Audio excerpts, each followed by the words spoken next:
Good afternoon. My name is Donnell, and I'm the first negative today to respond to the affirmative with significant claims that daylight savings time should be extended.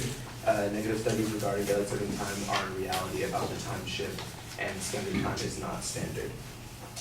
So today, the sun will set at 4:42 p.m. For some of us, that means a dark, drained arrival home, and for others, it means getting to another class with no sunlight, and not to mention this rain. Now, the position of the sun and earth we can't change. However, we can change our clocks to affect how we feel and operate with the natural occurrence.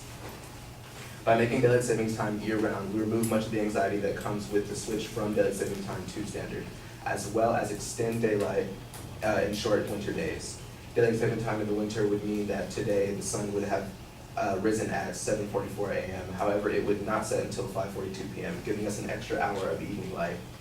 This would result in decrease in pedestrian and traffic accidents and robberies. This also leads to an increase in manufacturer sales and leisure activity.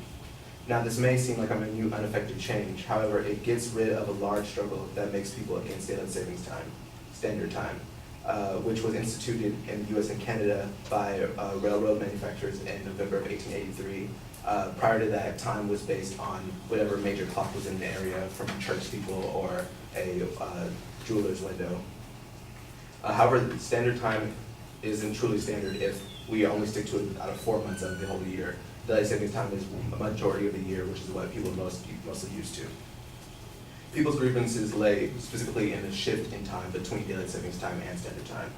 We've all complained about having to leave class or work to find the sun has already hidden itself behind the horizon. Most Americans get home at around 5:30 in complete darkness, finding themselves feeling more tired than ever.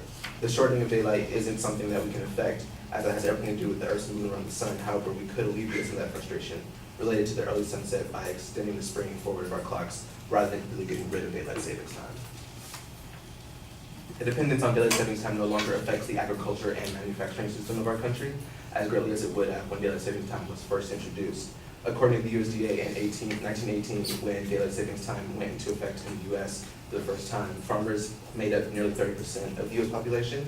Today, that number has dwindled down to about 2%. And even still, daylight savings time would not change how farmers operate their work. Their work could still be done with the sun in the same position of the sky as usual, but at a different time.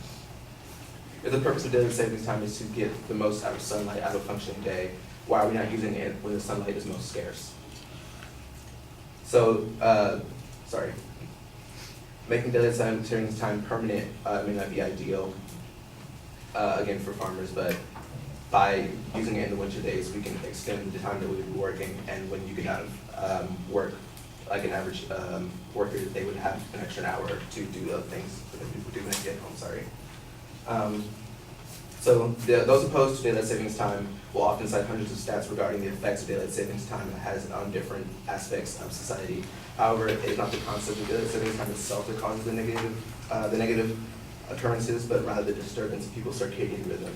Having to adjust to an hour of sleep loss when daylight savings time ends, according to researchers from Carnegie Mellon University, there is a 186% jump in the risk of being killed by a car for every mile walked. This could be due to adjustment that drivers have to make when dusk arrives. Further research also indicated that pedestrian fatalities from cars soar at 6 p.m. during the week after clocks are set back in the fall. And being hit by a car as a pedestrian increases in likelihood by 3 times in the month after daylight saving time ends. Concern for injury also increases in the workplace as well. One 2009 study from the Journal of Applied Psychology stated that mine workers found a 5.7% increase in injuries in a week after the start of daylight savings time, which researchers most likely attributed to a disruption in workers' sleep cycles. Thank you.